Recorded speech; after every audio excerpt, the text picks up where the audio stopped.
ಖ್ಯಾತ ಬೆಳೆಸ್ತಾ ಇರ್ತಕ್ಕಂತಹ ಖ್ಯಾತ ಚಲನಚಿತ್ರ ಮತ್ತು ಕಿರಿಕರೆಯ ನಿರ್ದೇಶಕರಾದ ಡಾಕ್ಟರ್ ಟಿ.ಎನ್. ಸೀತಾರಾಮ್ ಸರ್ ಅವರಿಗೆ ತುಂಬುಹೃದಯದ ಮತ್ತೊಮ್ಮೆ ತುಂಬುಹೃದಯದ ಅಭಿನಂದನೆಗಳನ್ನು ನಾನು ಸಲ್ಲಿಸ್ತಾ ಇದ್ದೇನೆ. ಈ ಕಡೆ ತಿರುಗಿ ಹಂಗೆ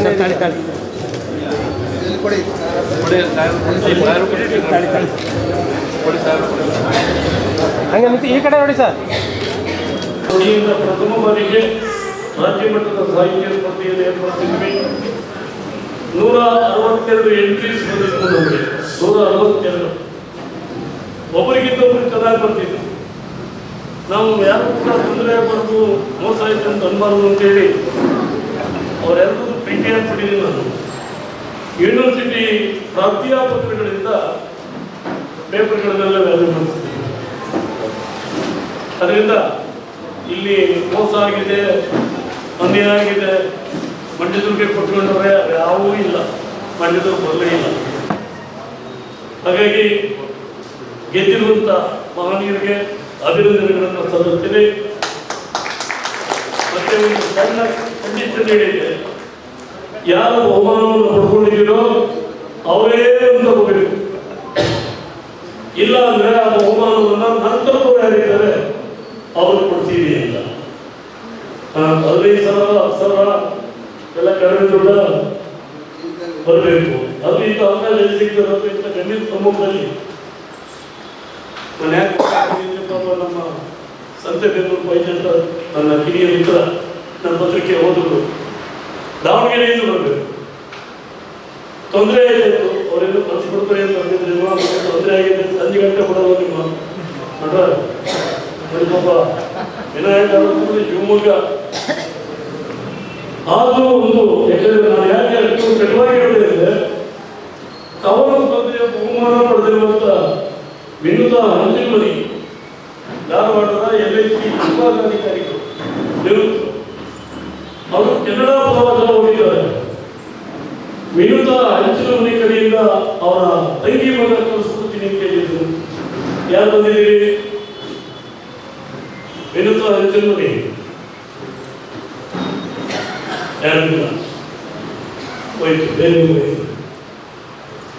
ಸೊ ಭಾಗವಹಿಸಿದಂಥ ಎಲ್ಲ ಸ್ಪರ್ಧಿಗಳಿಗೆ ಈ ಮೂಲಕ ನಾನು ಅತ್ಯಂತ ಪ್ರೀತಿಪೂರ್ವಕ ವಂದನೆಗಳನ್ನು ಸಲ್ಲಿಸ್ತಾ ಇದ್ದೇನೆ. ಮತ್ತೆ ನನ್ನ ಮಗನಿಗೆ ಕೊಡ್ತಾ ಇರುವಂಥ ಪ್ರಶಸ್ತಿಗಳು ರಾಜ್ಯ ಮಟ್ಟದ ಪ್ರಶಸ್ತಿ, 3ನೇ ವರ್ಷದ ಪ್ರಶಸ್ತಿ, 10,000 ರೂಪಾಯಿಗಳ ನಗದು ಫಲಕ ಮತ್ತು ಪ್ರಶಸ್ತಿ ಪತ್ರ. ನಾನು ಯಾರನ್ನು ಕೇಳಿಲ್ಲ. ನಾನು ಒಮ್ಮತದಾರಿಯಲ್ಲ ಬಹಳ ಗಂಭೀರವಾಗಿ ನೋಡ್ತಾ ಇರುವಂಥ ಮನುಷ್ಯ. ನಾನು ಮಗಂದಾರವಾಗಿ ನೋಡ್ತೀನಿ. ಈಗ ಒಂದು ನೋಡುವ ಗೊತ್ತಾದ್ರೆ ಈಗ ಮಗಳ ಜನಕ್ಕೆ ಅಮೃತದಾರಿ ನೋಡಿ ದಿಢೀರನ್ನೇ ನಮ್ಮ ಜೊತೆ ಮಾತಾಡಿ ತೀರ್ಮಾನ ತಗೊಂಡೆ. ಖಂಡಿತ ಈ ಪ್ರತಿ ಅನುದಿನ ಬದಲಾಗೋದಿಲ್ಲ. ನಿಮ್ಮ ವೈಯಕ್ತಿಕ ಪ್ರತಿಭೆ ಏನಿಲ್ಲ ಇಂಥ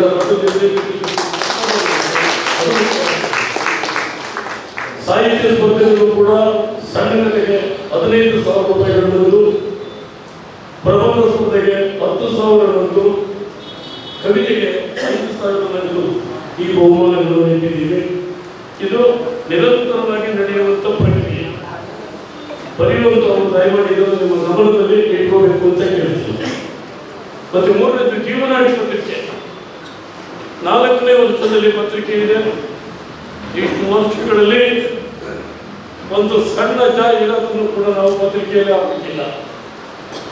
ರಾಜಕೀಯ ವಿಚಾರಗಳನ್ನ ಎಂತ ಒತ್ತಡ ಇರುವೆ ಬರೆಯಿಲ್ಲ. ಮಂಡ್ಯದ ಎಲ್ಲ ರಾಜಕಾರಣಿಗಳು ವೈಯಕ್ತಿಕವಾಗಿ ನನಗೆ ಪರಿಚಿತರೆ. ಏನೇ ಕಾರಣಕ್ಕೂ ಕೂಡ ನಾವು ಬರೆಯಲಿಲ್ಲ. ಬರೀ 64 ಪುಟಗಳ ಪತ್ರಿಕೆ ಒಳಗೆ ಇದನ್ನ ಬಹಳ ಅಚ್ಚುಕಟ್ಟಾಗಿ ಪಾಲನೆ ಮಾಡ್ಕೊಂಡು ಬಂದಿದ್ದೀವಿ. ಈಗ ಇವತ್ತು ಬರ್ತಾ ಇರುವಂತಹ ಪತ್ರಿಕೆ 150 ಪುಟಗಳು. ವಿಷಯದಲ್ಲಿ ಜಾಹೀರಾತಿಲ್ಲ. ಆ ಜಾಹೀರಾತು ಬಗ್ಗೆ ಇನ್ನೊಂದು ಬಗೆಯ ಅವಕಾಶ ಕೊಡೋಣ ಅಂತೇಳಿ ಮಾಡ್ಕೊಂಡು ಬರ್ತಾರೆ. ಕಳೆದ 3 ವರ್ಷಗಳ ಅವಧಿಯಲ್ಲಿ 3,72,000 ರೂಪಾಯಿಗಳನ್ನ ಲೇಖಕರಿಗೆ ಗೌರವ ಸಂಭಾವನೆಯಾಗಿ ಕೊಟ್ಟಿದ್ದೇವೆ. ಕೆಲವರು ಬೇಡಪ್ಪ ಪತ್ರಿಕೆ ಕೊಡೋ ಕಷ್ಟ ನಮಗೆ ವಿಷಯ ಸಂಭಾವನೆ ಇರಿಸಿಕೊಡೋಲ್ಲ.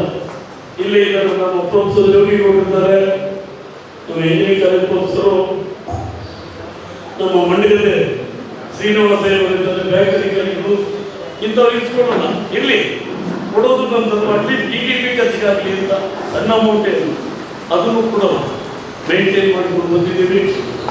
ಈ ಎಲ್ಲ ಕೆಲಸಗಳನ್ನು ಮಾಡೋದಕ್ಕೆ ಮಂಡ್ಯದ ಅನೇಕ ನನ್ನ ಗೆಳೆಯರಿದ್ದಾರೆ. ನನ್ನ ಜೊತೆ ಕೆಲಸ ಮಾಡುವಂಥ ಗೆಳೆಯರಿದ್ದಾರೆ. ದೂರದಿಂದ ಬಂದಿರುವಂಥ ನಮ್ಮ ಮೊಬೈಲ್ಗಳಿದ್ದಾರೆ, ನಮ್ಮ ಡಾಕ್ಟರ್ ಸುರೇಶ್ ಇದ್ದಾರೆ, ಪ್ರೊಫೆಸರ್ ನರಸಿಂಹಮೂರ್ತಿ ಇದ್ದಾರೆ, ಪ್ರಿನ್ಸಿಪಾಲ್ಗಳು, ಪ್ರೊಫೆಸರ್ ಹರಿ ಕುಮಾರ್ ಇದ್ದಾರೆ. ಎಲ್ಲ ರೀತಿಯಲ್ಲಿ ನಮ್ಮ ಮನೆಯವರವರೇ ಅದೇ ಒಂದು ಸಣ್ಣ ಗುಂಪು. ಈ ಎಲ್ಲರಿಗೂ ಕೂಡ ಮತ್ತೊಮ್ಮೆ ನಾನು ಸ್ವಾಗತ ಮಾಡಿ ನನ್ನ ಮಾತನ್ನು ಮುಗಿಸ್ತೇನೆ. ಕಾರ್ಯಕ್ರಮ ಬಹಳ ಬೇಗ ಮುಗಿಯುತ್ತೆ.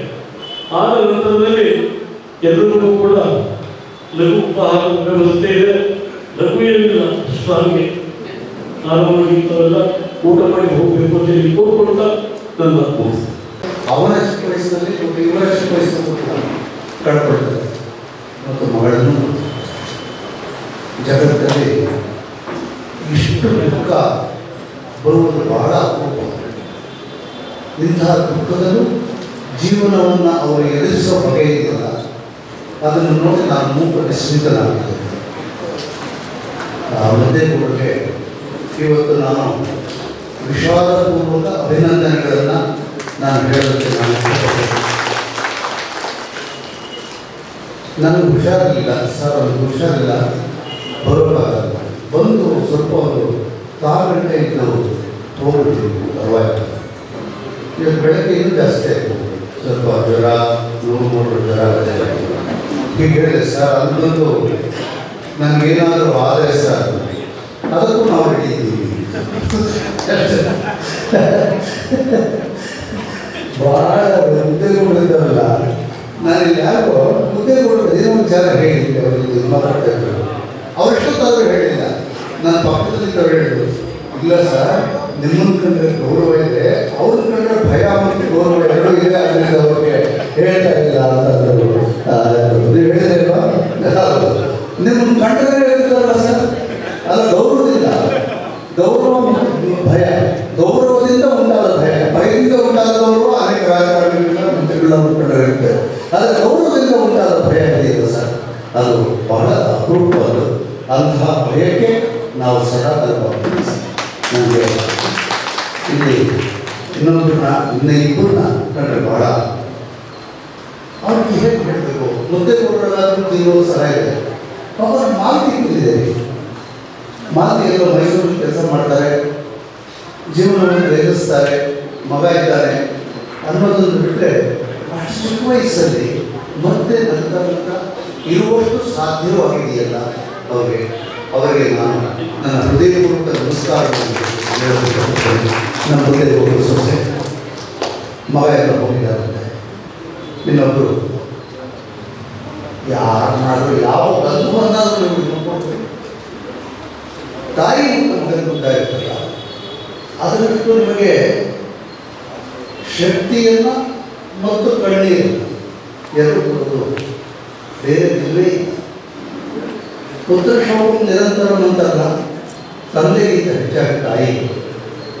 ಆ ತಾಯಿ ಇವತ್ತು ಬಂದಾಗ ಇಲ್ಲಿ ನನಗೆ ಗೊತ್ತಿತ್ತು. ನಾನು ರವಿ ಹೋದಾಗ ಅಲ್ಲಿ ಹೋಗಿದ್ದೇನೆ. ನಾನು ರವಿ ತಾಯಿ ಹೇಗೆ ನೋಡಿದೆ, ರವಿ ತಾಯಿ ಬಂದಿದ್ದಾರೆ. ನಾವೆಲ್ಲ ಸಂಕಟದ ನಡುವೆ ಬದುಕುಗಳನ್ನು ಕೊಡ್ತಾರಲ್ಲ, ಜೀವವನ್ನು ಮುಂದುವರಿಸ್ತಾರಲ್ಲ, ಅದಕ್ಕಿಂತ ಬದುಕಿನ ಬೆಳಕು ಮತ್ತೊಂದಿಲ್ಲ ಅಂತ. ಬದುಕನ್ನು ಸಹ್ಯವನ್ನು ಮಾಡೋದು, ಬದುಕನ್ನು ನಾವು ಸಹಿಸಿಕೊಳ್ಳುವುದು, ಎದುರಿಸಬಲ್ಲಿ ಅನ್ನೋಂಥ ಮತ್ತೆ ನಿಧಾನಕ್ಕೆ ಚಿಗುರುವ ಎಲೆ ಥರ, ಮೂಡುವ ಸೂರ್ಯನ ಥರ ಒಂದು ಸಂಭ್ರಮವನ್ನು ಹುಟ್ಟಿಸೋದು ಅಂತ ತಾಯಿಯಿಂದ ಇಂಥ ಹೆಂಡತಿ ಇಲ್ಲ ಅಂತ ನಾನು ಹೇಳೋದಕ್ಕೆ ನಾನು ಇಷ್ಟಪಡ್ತೇನೆ. ಮತ್ತು ಆ ತಾಯಿಗೆ ಮಗುವಿಗೆ ನಾನು ನಮಸ್ಕಾರ ಇಷ್ಟಪಡ್ತೇನೆ. ಮೊದಲಿಗೆ ಪದ್ಮಾಶೇಖರ್ ಅವರ ಮುದ್ದೇಗೌಡರ ರಿಸರ್ಚ್ ಮಾಡೋದಕ್ಕೆ ಬಂದಿದ್ದು ಹೌದಾ ಸರ್? ಅವರು ನಾನು ಫೋನ್ ಮಾಡಿ ನಮ್ಮ ಮುದ್ದೇಗೌಡರ ಮಗ ಅಭಿನಯ ಮಾಡ್ತಾರೆ, ಚೆನ್ನಾಗಿ ಮಾಡ್ತಾರೆ. ಯಾರು ಮುದ್ದೇಗೌಡರು? ನನ್ನ ಇದು ಪೇಪರ್ ಪೇಜ್ಗೆ ಗುರು ಸರ್ ಅವ್ರ ಮಗ ಯಾರು ಅವ್ರ ಮಗ ನನ್ನ ಇದರಲ್ಲಿ ಇದು ಮಾಡೋದು ಅದು ಮುಕ್ತ ಅನ್ನೋ ಧಾರಾವಾಹಿ ನೋಡ್ತಾ ಇದ್ದೆ ಈ ರಾಜೇಶ್ ಅವರು ಆ ಮುಕ್ತ ಅನ್ನೋ ಧಾರಾವಾಹಿ ನೋಡಿದಾಗ ಅದರಲ್ಲಿ ಅವರು ಪೊಲೀಸ್ ಇನ್ಸ್ಪೆಕ್ಟರ್ ಎಷ್ಟು ಚೆನ್ನಾಗಿ ಮಾಡ್ತಾನೆ ಅಂದರೆ ಓ ಅಪ್ಪ ನೀನು ಡ್ರೆಸ್ ಹಾಕೊಂಡು ರಜೆಗೆ ಹೋಗಬೇಡ ಪೊಲೀಸ್ನವರು ನಿನ್ನ ನೋಡಿದಾಗ ಈಗ ಪೊಲೀಸ್ ಎಸ್ ಪಿ ಮುಂದೆ ಇರ್ತಾರೆ ಅಷ್ಟು ಚೆನ್ನಾಗಿ ಮಾಡ್ತೀನಿ ನೀನು ಪೊಲೀಸ್ ಇನ್ಸ್ಪೆಕ್ಟರ್ ಅಂತ ಹೇಳ್ತಾ ಇದ್ದೆ. ಅದನ್ನು ಮಾಡುವಾಗ ನಾನು ಮುಕ್ತ ಕಥೆಯನ್ನು ಯಾರು ನನ್ನ ಇವರಿಗೆ ಹೇಳಿರ್ತೀನಿ. ಹೇಳಿದಾಗ ನಮ್ಮ ಮನೆ ಮುಂದೆ ಬೆಳಗಿನ ಜಾವ ನನ್ನ ಹೆಂಡತಿ ಸ್ವಲ್ಪ ದೈವ ಜಾಸ್ತಿ 3 ಮುಕ್ಕಾಲು ಎಲ್ಲ ಯಾವ ದೇವರು ಇದ್ದಾರೆ ಎಲ್ಲರಿಗೂ ಒಂದು ಪೂಜೆ ಮಾಡೋದು ದೇವರ ಭಕ್ತಿ ಜಾಸ್ತಿ. ಅವರು 3 ನಮ್ಮ ಮನೆ ಬಾಲ್ಕನಿ ಇರ್ತಾರೆ. ಯಾರೋ ನಮ್ಮ ಮನೆಯನ್ನು ನೋಡಿದ್ರೆ ಒಂದು ಬುಲೆಟ್ ಸಿಗ್ತದೆ. ಸ್ವಲ್ಪ ಹೋಗ್ಬಿಟ್ಟು ಯಾರೋ ಹೋಗಿ ಪೂಜೆ ಮುಗಿಸಿ ಪುಷ್ಪಗಳನ್ನು ನಿರ್ಮಾಲ್ಯವನ್ನು ವಿಸರ್ಜನೆ ಮಾಡಿದ್ರು ತಗೊಂಡಲ್ಲಿ ಹೋದಾಗ ಸತ್ಯಕ ಅವರಿರ್ತಾರೆ. ಅವರು ಇಲ್ಲಿ ಮನೆಗಳಲ್ಲಿ ನೋಡ್ತಾ ಇದ್ದಾರೆ. ನಾನು ಹೇಳಿದ್ರು ಯಾರು ಆಗಿಂದ ಇಲ್ಲಿ ಮನೆಯನ್ನು ನೋಡ್ತಿದ್ದಾರೆ. ಅಯ್ಯೋ ಮನೆ ನೋಡಿದ್ರೆ ಎಲ್ಲ ಹೇಳ್ತಿದೆಯಾ ಹೆದರಬಾರ್ದು ಇರೋ ನಾನು ನೋಡ್ತೀನಿ ಅಂತ ಹೇಳ್ಬಿಟ್ಟು ನಾನು ಈಚೆ ಬಂದೆ. ನಮಸ್ಕಾರ ಸರ್, ಯಾರು ಹೇಳು ಸರ್ ಸರ್ ನಿಮಗೆ ಆ ಪೊಲೀಸ್ ಎಸ್ ಪಿ ಪಾತ್ರ ಏನು ನಿಮ್ಮ ಇದರಲ್ಲಿದೆಯಲ್ಲ ಸರ್ ನನಗೆ ಕೊಡಬೇಕು ಅಂತ ಕೇಳೋಕ್ಕೆ ಬೆಳಗ್ಗೆ 3 ಇಲ್ಲಿ ಬಂದಿದ್ದೀನಿ. ಒಂದು ಪಾತ್ರವನ್ನು ಕಂಡ್ರೆ ಅಷ್ಟು ಪ್ಯಾಷನ್. ಒಂದು ಕಾಲದಲ್ಲಿ ಅಭಿನಯದ ಇವನಿಗೆ ಹೋಗಿ ಕೇಳೋದು ನಿರ್ದೇಶಕರಿಗೆ ಬೇಕಾದ್ರೆ ನನ್ನ ಮನೆ ಬಾಗಿಲು ಕೊಡ್ತಾನೆ, ನಾನೇ ಹೋಗಿ ಬೇಕಾದ್ರೆ ಕೊಡ್ತಾರೆ. ನನ್ನ ಡೇಟು ಎಲ್ಲ ಫಿಕ್ಸ್ ಆದರೆ ನಾನು ಹೋಗಿ ಮಾಡ್ತೀನಿ ಅಂತಾರೆ. ಅಂಥದ್ರಲ್ಲಿ ಆ ಒಂದು ನಾನು ಮಾಹಿತಿ ಮಾಡಿದ್ದೇವೆ ಮುಕ್ತ ಅಂತ ಮಾಡಿದ್ದೆ. ಅದು ಸಾಕಷ್ಟು ಜನಪ್ರಿಯವಾಗಿದ್ದು ಅನೇಕ ವಿಶ್ವಾಸಗಳನ್ನು ಬೆಳೆಸ್ಕೊಂಡು ಅದನ್ನು ಮಾಡಿದ ಪಾತ್ರಧಾರಿಗಳು ಕೂಡ ಸ್ವಲ್ಪ ಹೆಸರನ್ನು ಕೂಡ ಅವರ ಕಡೆ ಅವರ ಕಡೆ ನನ್ನಿಂದ ಏನಾಗಲಿಲ್ಲ. ಅದು ಒಂದು ನಾನೊಂದು ಕೆಟ್ಟ ಹೆಸರು ಒಳ್ಳೆಯ ಹೆಸರು ಬಂದಿದ್ದು ಇದನ್ನು ಮಾಡಬೇಕು ಅಂತ. ಆ ಥರ ಒಂದು ಎಸ್ ಪಿ ಪಾತ್ರ ಏನಿದೆ ಆ ಎಸ್ ಪಿ ಪಾತ್ರವನ್ನು ಹುಟ್ಕೊಂಡು ಕತ್ತಲಲ್ಲಿ ಬಂದು ನಮ್ಮ ಮನೆ ಮುಂದೆ ನಿಂತು ಎಷ್ಟೊತ್ತಿಂದ ನಿಂತು ಗೊತ್ತಿಲ್ಲ ಮೊಟ್ಟ ಬಂದು ಪತ್ತೆಯಾದದ್ದು 3 ನಾನು ಬಿಟ್ಟು ಅಕಸ್ಮಾತ್ ಅಲ್ಲಿ ನೀರು ಹಾಕಿದ್ರೆ ಹೊರಗೆ ಇದು ಅಷ್ಟು ಇದರಲ್ಲಿಲ್ಲ. ನನ್ನ ತಂದೆ ಒಳಗೆ ಅದು ಯಾಕೆ ಇಷ್ಟು ಪಾತ್ರ ಅಂತ ಇಲ್ಲ ಸರ್ ಅದೇನೋ ನಾನು ಮಾಡೋದು ಸರಿ ಇಷ್ಟು ಇದು ಮಾಡಿದ್ದೆ ಇದ್ದರೆ ನಾನು ಲೈನ್ ಕೊಟ್ಟಿದ್ದೀನಿ ಓದಬೇಕಾಗುತ್ತೆ ಅಂತ ನಾನು 10 ಬಂದಿದ್ದು ಕೊಟ್ಟು ಸೀದಾ ಕೊಟ್ಟಿದ್ದೆ. ಅವರು ಅದರ ಪಾತ್ರ ಅವರೊಂದು ಸಾರಿ ತುಂಬ ಚೆನ್ನಾಗಿ ಮಾಡ್ತಾನೆ నేను ಸೇರಿಸ್ಕೊಂಡು ಇದು ಮಾತು ಎದುರುಗಡೆ ಹೇಳಬೇಕಲ್ಲ ಚೆನ್ನಾಗಿ ಮಾಡ್ತಾ ಅವನು ನಾನು ಒಂದು ಪೇಜ್ ಬಿಟ್ಟು ಇದು ಕೊಟ್ಟು ಬರೆದು ಕೊಟ್ಟಿದ್ದೆ. ಒಂದೇನು ನಾನು ಸಾಮಾನ್ಯವಾಗಿ ಅಷ್ಟು ಮಾಡೋಕ್ಕಾಗಲ್ಲ ಅಂತ ಹೊರಟೋಗ್ಲಿ ತುಂಬ ಜನ ಕೇಳ್ತಾ ಇರ್ತಾರೆ. ಯಾರು ಅಂತ ಕೇಳೋದು ಹೊರಟೋಗ್ಲಿ ಇಷ್ಟುದ್ದ ಒಂದು ಬರ್ಕೊಟ್ಟಿದ್ದು ಅವನು ಕೊಟ್ಟಿದ್ದೆ. 10 ನಿಮಿಷ ಟೈಮ್ ಕೊಟ್ಟಿದ್ದೆ. 10 ನಿಮಿಷದೊಳಗಾಗಿ ಒಂದು ಭಾವಪೂರ್ಣವಾದ ಸಂಭಾಷಣೆಯನ್ನು ಅವನು ನೋಡ್ಕೊಂಡು ಹೇಳಿ ಪರವಾಗಿಲ್ಲ ನೋಡ್ಕೊಂಡು ಹೇಳಿ ಪರವಾಗಿಲ್ಲ ಬೇಡ ಸರ್ ಪಕ್ಕದಲ್ಲಿ ಇಟ್ಬಿಟ್ಟು ಫುಲ್ ನಾನು ಹೇಗೆ ಬರ್ತಿದ್ದ ಹಾಗೆ 10 ನಿಮಿಷದೊಳಗಾಗಿ ರವಿ ಎಲ್ಲದನ್ನು ಹೇಳಿದೆ. ಆ ರವಿ ಎಲ್ಲದನ್ನು ಹೇಳಿದಾಗ ಬರೀ ಬಾಯ್ಪಾಠ ಹೇಳ್ತಾರೆ. ನಮ್ಮ ಇದರಲ್ಲಿ ಬಾಯ್ಪಾಠ ಅಲ್ಲ, ಅದೊಂದು ಭಾವಪೂರ್ಣ ಅಭಿನಯವನ್ನು ಕೂಡ ಮಾಡ್ತಾರೆ. ಅದು ಮಾಡಿದಾಗ ನನಗೆ ಇದಕ್ಕಿಂತ ಇನ್ನೊಬ್ಬ ಇಲ್ಲ ಅಂತ ಅನಿಸ್ತು. ಆಮೇಲೆ ಕೃಷ್ಣ ಮಾಡಿದ್ರೆ ಅವನು ಇಷ್ಟಪಡೋ ಹುಡುಗಿಯರು ಮಾಡಿದ್ರು. ಸುಷ್ಮಾ ಭಾರದ್ವಾಜ್ ನಂದಿನಿ ಗೌಡ ಅಂತ ಈ ರವಿ ಎಷ್ಟು ಪಾತ್ರ ಚೆನ್ನಾಗಿ ಮಾಡ್ತಾರೆ. ಬಂದು ಇಬ್ಬರು ಬರ್ತಾರೆ ರವಿಗಳು ಸರ್ ಅವ್ರನ್ನ ಇಷ್ಟಪಡೋ ಪಾತ್ರ ನಾನು ಮಾಡಿದ್ರೆ ಒಬ್ಬರ ಇಬ್ಬರನ್ನ ಅಷ್ಟು ಚೆನ್ನಾಗಿ ಮಾಡ್ತಾರೆ ಸರ್. ಅವನ ಜೊತೆ ಇದ್ದರೆ ನಾವು ಹೈಲೈಟ್ ಆಗ್ತೀವಿ. ಅಂದರೆ ಯಾವುದೋ ನಮ್ಮಷ್ಟಕ್ಕೆ ನಾವೇ ಅಲ್ಲ, ಆ ರವಿಯಂತಹ ಜೊತೆಯಲ್ಲಿ ಕೂತ್ಕೊಂಡ್ರೆ ಬೆಳಕು ಕೂಡ ಇನ್ನೊಂದು ಹೆಚ್ಚು ಬೆಳಕು ಬರುತ್ತೆ. ಇದು ಅಭಿನಯ ಅದರಲ್ಲಿ ಬೆಳಕಿರುತ್ತಲ್ಲ ಅದು ಇನ್ನೂ ಹೆಚ್ಚು ಬೆಳಗುತ್ತೆ ಅನ್ನೋಂಥದ್ದು ನಿಮ್ಮ ನನಗೆ ಅದಕ್ಕೆ ಮುದ್ದೆ ಕೂಡ ಹೇಳಿದಾಗ ರವಿ ಹೋಗಿ 2 ವರ್ಷ ಆಯಿತು ಇದು ಅಂತ ಹೇಳಿದಾಗ ಇದು ಸಂತೋಷದ ಸಮಾರಂಭ ಕೊಡಬೇಕಾ ವಿಷಾದದ ಸಮಾರಂಭ ಕೊಡ್ಬೇಕಾ ನನಗೆ ಗೊತ್ತಾಗುತ್ತೆ. ಇವ್ರ ಜೀವನಾಡಿ ನಾನು ಹೋಗ್ತೀನಿ, ನನ್ನ ಮುದ್ದೆ ಬರುತ್ತೆ ಜೀವನಾಡಿ, ನಾನು ಬಳಗಿಸ್ಕೊಳ್ತೇನೆ. ಜೀವನಾಡಿ ಅನ್ನೋದಕ್ಕೆ ಏನು ಬೇಕೋ ಅದೇ. ಒಬ್ಬ ರೈತರಿಗೆ ಯಾವ ರೀತಿ ಇರುತ್ತೆ, ನಾನು ಕೆಲವು ದಿವಸ ರೈತ ಚಳುವಳಿ ಇರುತ್ತೆ, ನನಗೆ ಏನು ಯಾವ ನನ್ನ ಅರ್ಥ ಯಾವುದು ಅಂತ ರೈತರ ಅರ್ಥ ಬೇರೆ ಇರುತ್ತೆ, ರೈತನ ಹೃದಯ ಬೇರೆ ಇರುತ್ತೆ. ನಮಗೆಲ್ಲ ಕಾಣಿಸೋದು ಅವ್ರಿಗೆ ಕಾಣಿಸೋದಿಲ್ಲ, ಇನ್ನು ಸ್ವಲ್ಪ ಹೆಚ್ಚು ಭಾವಪೂರ್ಣವಾಗಿ ಕಾಣಿಸುತ್ತೆ. ಬೆಳೆದು ಇಟ್ಕೊಂಡು ಕಬ್ಬಿರ್ಬೋದು, ಅಕ್ಕಿ ಇರ್ಬೋದು. ಅಕ್ಕಿ ಅಂದರೆ ಅಕ್ಕಿ ಅನ್ನ ಮಾಡೋದಷ್ಟೇ ಅಲ್ಲ, ಭತ್ತ, ಅದರ ಹಿಂದಿನ ಪೈರು, ಅದರ ಹಿಂದಿನ ನೀರು, ಅದರ ಹಿಂದಿನ ನೀರು ಹಾಯಿಸಿದ್ದು ಎಲ್ಲ ನಮ್ಮ ಮನಸ್ಸಿಗೆ ಬರುತ್ತೆ. ಕಪ್ಪು ಕೊಟ್ಟಾಗ ಕಪ್ಪನ್ನು ನಾವು ಕಪ್ಪು ತೊಳೆದಿದ್ದು ನಾವು ಇದನ್ನು ಹಾಕಿದ್ವಿ, ನೀರು ಹಾಕಿ ಅದಕ್ಕೆ ಬೆಳೆ ಶುರು ಮಾಡ್ತೀವಿ. ಹಾಗಾಗಿ ಅದೆಲ್ಲವನ್ನ ಜೀವನಾಡಿಯಲ್ಲಿ ಬರೀ ಕಬ್ಬಿನ ಬೆಳೆ, ಅದು ರೈತರದ್ದು, ಅದು ಇಷ್ಟು ರೇಟ್ ಆಗುತ್ತೆ ಇಷ್ಟೇ ಅಲ್ಲ, ಅದರ ಹಿಂದೆ ಇರತಕ್ಕಂಥ ಆರ್ದ್ರತೆ, ನಮ್ಮ ಹೃದಯದಲ್ಲಿ ಒಂದು ಆರ್ದ್ರತೆ ಇರುತ್ತಲ್ಲ, ಅದೆಲ್ಲ ಸಹಿತ ಸೇರಿ ಇಲ್ಲಿ ಬೆಳೆ 5 ನಿಮಿಷ ದೊಡ್ಡೋಗಿ ಅಂತ ಹೇಳಿದ್ದಾರೆ, ಜಾಸ್ತಿ ಮಾತಾಡ್ತಾರೆ ಚೂರು. ಮುಂದೆ ಹೇಳಿದ್ದಾರೆ 5 ನಿಮಿಷ ಅಂತ ಇರಬೇಕಾ ಹೋಗ್ಬೇಕಾ ಇಲ್ಲ ಸರ್, ಅದು ನಿಮ್ಮ ಬಗ್ಗೆ ಹೇಳಿ ಮಾತಾಡೋದು, ನನ್ನ ಬಗ್ಗೆ ನಿಮ್ಮ ಪಕ್ಕದವ್ರು ಆಗಲೇ ವಯಸ್ಸಾಗ್ತದೆ ಅಂತ. ಹಾಗೆ ಆ ಮುದ್ದೇಗೌಡರ ಹುಟ್ಟಿ ನಾನು ಅವತ್ತು ಆಸ್ಪತ್ರೆಯಲ್ಲಿ ನೋಡಿದೆ. ಆಸ್ಪತ್ರೆಯಲ್ಲಿ ಅವರು ರವಿ ನಾನು ಹೋದೆ BGS ಅಲ್ಲಿ ಹೋದರೆ ಇವೆಲ್ಲ ಇರ್ತಾರೆ, ರವಿ ಮಾತಿ ಇವರು ಎಲ್ಲ. ರವಿ ಕೋಮಾದಲ್ಲಿ ಕೆಲವು ಬೇಕಾದ್ರೆ ಜನ ಕಣ್ಣು ಹೋಗಿ ತೆಗೆದಿರ್ತಾರೆ. ನಾನು ಬದುಕಿದ್ದಾರೆ ಪ್ರಶ್ನವನ್ನು ನಾನು ಭಾಳ ಸರ್ ಏನು ಹೋಗಲ್ಲ, ಆದರೆ ಕೋಮ ಜೀವ ಹೊರಟೋಗ್ತಾ ಇದ್ದಾರೆ. ನನಗೆ ಮಗಳ ಜಾತಿಯನ್ನು ಸೀರಿಯಲ್ ಮಾಡೋದು ಮುಕ್ತ ಅಂದರೆ ಮಗಳ ಜಾತಿ ನಾನೇನು ಮಾಡೋದು, ನನ್ನ ಅತ್ಯಂತ ಜನಪ್ರಿಯವಾಗಿರೋ ಕಾದಂಬರಿ. ಇದುವರೆಗೂ ಮತ್ತೆ ಮಾಡಿ ಅದನ್ನು ಮತ್ತೆ ಮಾಡಿ ಹೇಳ್ತಲೇ ಇರ್ತಾರೆ, ನೆನ್ನೆ ಬಂದಿತ್ತು ಇವತ್ತು ಬರುತ್ತೆ. ನಾನು ಅದನ್ನು ಸದಾ ನಿರಂತರವಾದ ಬೇಡಿಕೆ ನಾನು ಹೇಳ್ತೀನಿ, ಮುಂದುವರಿಸಿದ್ದನ್ನು ಅಂತಾರೆ, ಮುಂದುವರ್ಸೋಕ್ಕಾಗಲ್ಲ. ಅದರ ಜೀವನಾಡಿ ಮುಂದಿತ್ತು, ಅದು ಹೋಗ್ಬಿಟ್ಟು ಸತ್ತೋಯ್ತು. ಯಾರು ಭಾಗ್ಯ ಪಾತ್ರ ಮಾಡ್ತಾ ಇದ್ದಾರೆ, ರವಿಪ್ರಸಾದ್ ಮಂಡಿದ್ರು. ಹೌದು ಅವರೇ, ಸರಿ ಬಿಡಿ ಸರ್ ಮಾಡಬೇಕು, ಅವ್ರ ಸಮ ಬೇರೆ ಯಾರು ಮಾಡೋಕ್ಕಾಗಲ್ಲ, ನೀವು ಯಾರು ಹಾಕ್ಕೊಂಡ್ರೂ ಅಷ್ಟೇ ಅವರಷ್ಟು ಚೆನ್ನಾಗಿ ಮಾಡೋಕ್ಕಾಗಲ್ಲ, ಹೋಗಿ ಬಿಡಿ ಸರ್ ಮಾಡಬೇಡಿ ಅಂತಾರೆ. ಅವರು ಮಗಳ ಜಾತಿಯನ್ನು ಮತ್ತೆ ಮಾಡೋದು ಇಷ್ಟ, ಆದರೆ ರವಿಯಂಥ ಪಾತ್ರಧಾರಿ ಮತ್ತೆ ಸಿಕ್ಕಲ್ಲ ಅನ್ನೋದು ಗೊತ್ತಿರುತ್ತೆ. ಹಾಗಾಗಿ ಅದನ್ನು ಬೇಡ ಅಂತ ಹೇಳ್ಬಿಟ್ಟು ನನಗೆ ತೋರಿಸ್ತಾರೆ. ರವಿ ಅಷ್ಟು ಎಲ್ಲರ ಹೃದಯದಲ್ಲಿ ನಿಂತ್ಕೊಂಡು ರವಿಗೂ ಮಂಗಳತೆ ಅವರು ಇದೆಲ್ಲ ಹೋದ್ಮೇಲೆ ಅವ್ರಿಗೆ ಹೇಳಿದೆ, ಆ ಮಗಳ ಜಾನಕಿಯ ಒಬ್ಬ ನಿರ್ದೇಶಕನಾಗಿ ನನ್ನೊಂದು ಜೀವ ಇರ್ತಲ್ಲ, ಅವರಪ್ಪ ಒಂದಷ್ಟು ಹೋಗ್ತಿರ್ತಾರೆ, ಇವರು ಹೋಗ್ಬಿಟ್ಟಿರ್ತಾರೆ. ರವಿಗಳು ಅವರಿಬ್ಬರು ಹೋದಾಗ ನಾನೊಂದಷ್ಟು ಜೀವ ಹೋಗ್ಬಿಟ್ಟಿರ್ತೀವಿ, ನನ್ನಲ್ಲೇ ಪೂರ್ತಿ ಜೀವ ಇರಲ್ಲ. ಮಗಳ ಜಾನಕಿಯ ನಿರ್ದೇಶಕ ಪೂರ್ತಿ ಆಗಿರಲ್ಲ, ಅದನ್ನೊಂದಷ್ಟು ಸತ ಹೋಗ್ತಾರೆ, ಅವ್ರು ಸತ್ತೋಗಿದ್ದಾರೆ.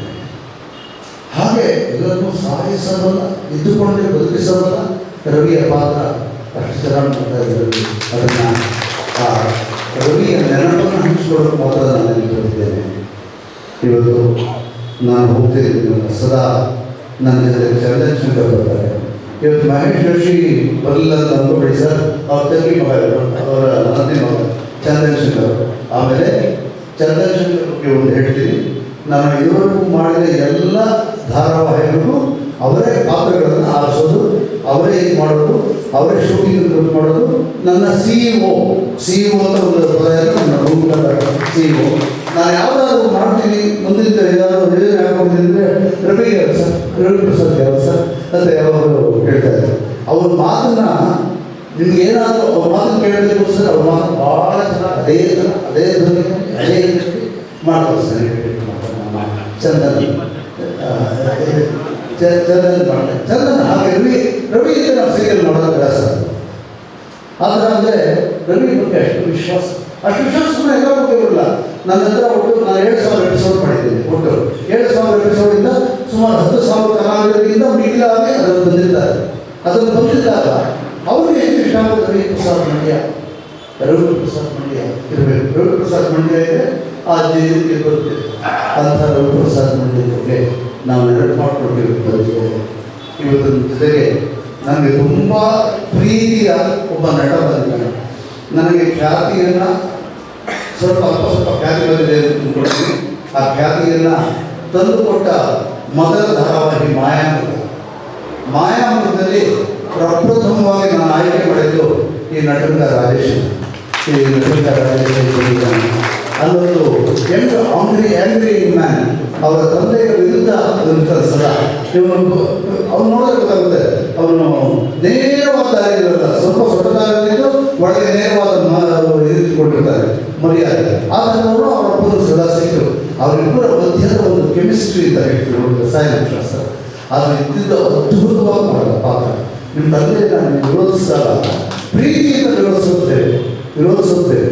ಪ್ರೀತಿ, ವಿರೋಧ, ಮಮತೆ ಮತ್ತು ಬೇಸಿಗೆ ಎಲ್ಲರೂ ಇಟ್ಕೊಂಡು ಒಟ್ಟಿಗೆ ಮಾಡ್ತಾ ಇದ್ದೆ. ನನಗೆ ಅವಾಗ ಇವತ್ತು ಆ ಮೊದಲನೇ ಸೀನ್ ಮಾಡಿಸಿರ್ತೇನೆ, ಎಲ್ಲರೂ ಊಟ ಮಾಡೋದು ಮೊದಲನೇ ಸೀನ್ ಮಾಡಿಸಿದ್ರು. ಅದು ಇವತ್ತು ನನಗೆ ಬಾಯಿ ಬರುತ್ತೆ. ಆ ಸೀನ್ ನಾವು 25 ವರ್ಷ ಆಯಿತು. ಇವತ್ತು ನಾನು ರಾಜೇಶ್ ಅಂದರೆ ನಟರಂಗ ರಾಜೇಶ್. ಈ ಚಂದ ಕೇಳ್ತೀನಿ, ಸಂತೆ ನಟರಂಗ ರಾಜೇಶ್ ಅಂತ ಹಾಕೊಳ್ಳೋಣ. ಅಯ್ಯೋ ಒಂದು ಸಿನಿಮಾ ಹೋಗ್ಬಿಟ್ಟಿದ್ದಾನೆ ಸರ್, ಒಂದು ಸೀರಿಯಲ್ ರೂಪಾಯಿ ಕೇಳ್ತಾರೆ.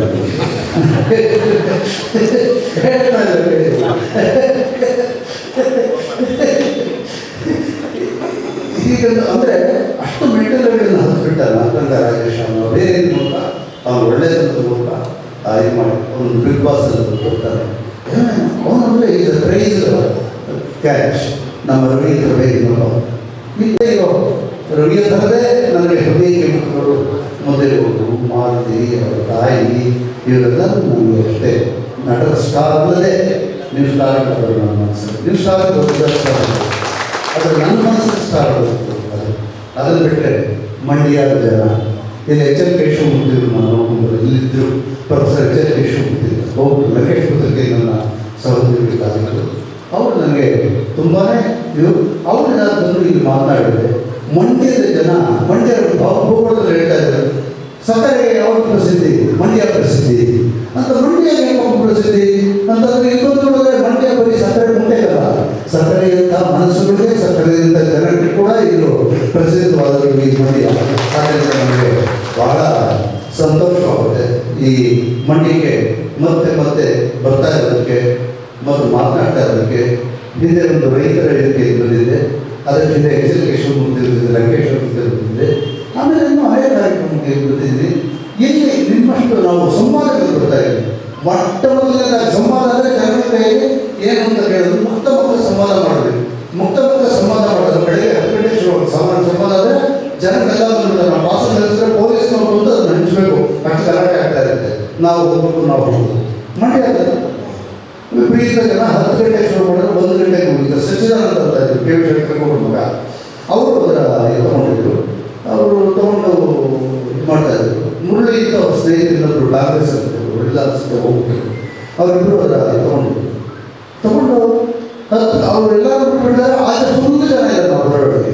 ನಾವು ಒಳಗೆ ಬರ್ತಾ ಇದ್ದ ಒಳಗೆ ಬಿಡೋ ಜಾಗ ಇಲ್ಲ. ಇಲ್ಲಿ ನಿಂತ್ಕೊಂಡು ರೈತರ ಸಮಸ್ಯೆ ಇತ್ತು ಮುತ್ತದಲ್ಲಿ. ಅದಕ್ಕೋಸ್ಕರ ಅದು ತುಂಬ ಪ್ರಸಿದ್ಧಿಯಾಗಿತ್ತು. ಇಲ್ಲಿ ಬಂದು ನೋಡಿದ ಮೇಲೆ 1 ಗಂಟೆ 10 ಗಂಟೆಯಿಂದ 1 ಗಂಟೆ ಇದ್ವಿ, 1:30 2 ಗಂಟೆ ಆಗೋದು. ಆಮೇಲೆ ಜನ ಅಲ್ಲೇ ನಾವು ಇನ್ನೊಂದು ಸಂವಾದ 2:30ರಿಂದ 6:00ವರೆಗೂ ಇನ್ನೊಂದು ಸಂವಾದ.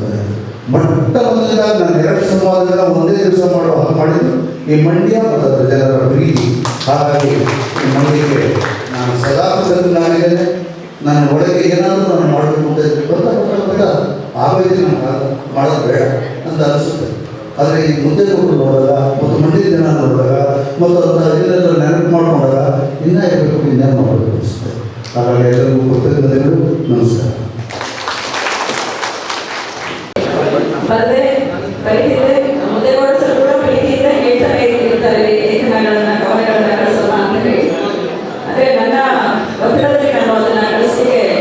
ಪ್ರತಿ ಮಾಸದಲ್ಲಿ ಕಳಿಸಲಿಕ್ಕೆ ಆಗೋದಿಲ್ಲ. ನನಗೆ ಯಾವಾಗ ಬರಲಿಕ್ಕೆ ಅವಕಾಶ ಆಗುತ್ತೆ ಅವಾಗ ಬರೋದು. ಅವರು ಹೇಳಿದಾಗ ಬರಬೇಕು ಅಂತ ಅನಿಸುತ್ತೆ ಕೆಲವು ಸಲ. ಆಗ ಸಂದರ್ಭದಲ್ಲಿ ಬರೆದು ಕಳಿಸಿದಂಥದ್ದಿದೆ. ಈಗ ಈ ಒಂದು ಜೀವನಾಡಿ ಪತ್ರಿಕೆ 3 ವರ್ಷ ಯಶಸ್ವಿ